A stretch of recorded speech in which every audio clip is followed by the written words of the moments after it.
Today's program is titled Indigenous Literary Sovereignty. Our presenters are Esther, Belin, Belin.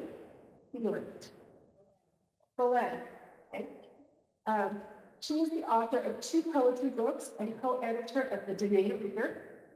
She teaches in the Native American and Indigenous Studies Department at Fort Lewis College and the Low Residency MFA and Creative Writing Program at the Institute of American Indian Arts.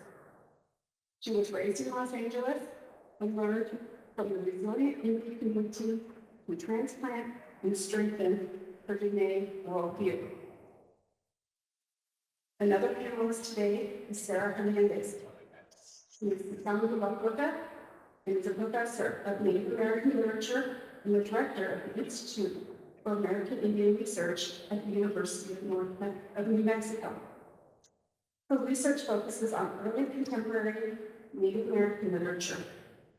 She is a member of the Ochechicoan Writers Society, a nonprofit of Lakota, and Lakota writers.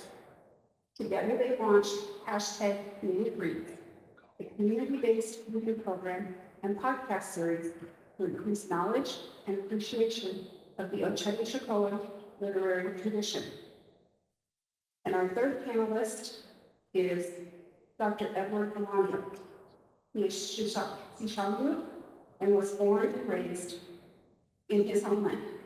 He received his BA from the Minnesota State University in Mankato, his MA from the University of Colorado Boulder, and a PhD from SUNY Buffalo. Dr. Valandra has been involved in Indigenous affairs, having served 1 4-year term as a legislator in his nation's governing body, served on his nation's 7-member constitutional task force, and served as a senior administrator in his nation's K-12 charter school. He is the founder of the Community for the Advancement of Native Studies.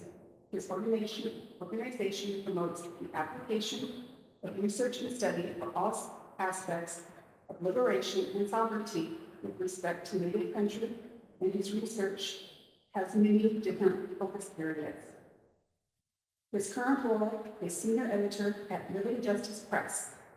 Please welcome our panelists.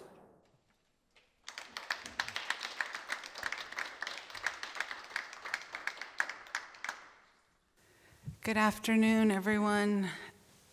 Esther Belin, Yanishya, Loge, Dana, Nishla, Turi Chitni, Bashichin, Kitla Chitni, Dashiche, Ta Chitni, Dashanella, Akot Ego, Dana, Astan, Nishla.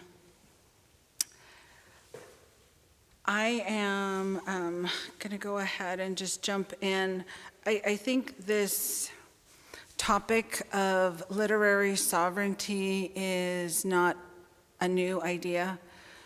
I think we saw our ancestors, or the first writers in boarding school, really start this movement, and it has just been recently that I've been introduced to their work, the writing, the literature that came out of boarding schools in the late 19th century, really, and discovering that what they've been doing, infusing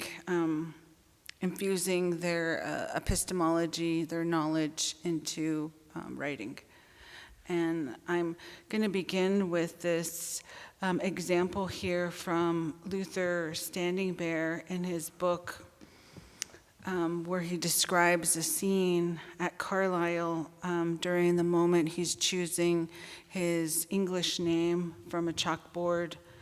And this quote, "I took the pointer and acted as if I were about to touch an enemy." And this is an act of counting coup on the English language, its sound, its grammar, a prime example of the concept of literary sovereignty. His awareness of language as a public discourse, acknowledging his agency in the discourse, and at that moment he exercised sovereignty. I have a working definition that I use for literary sovereignty, which is a concept linked to an Indigenous literary framework, aesthetics, poetics, regardless of the form used.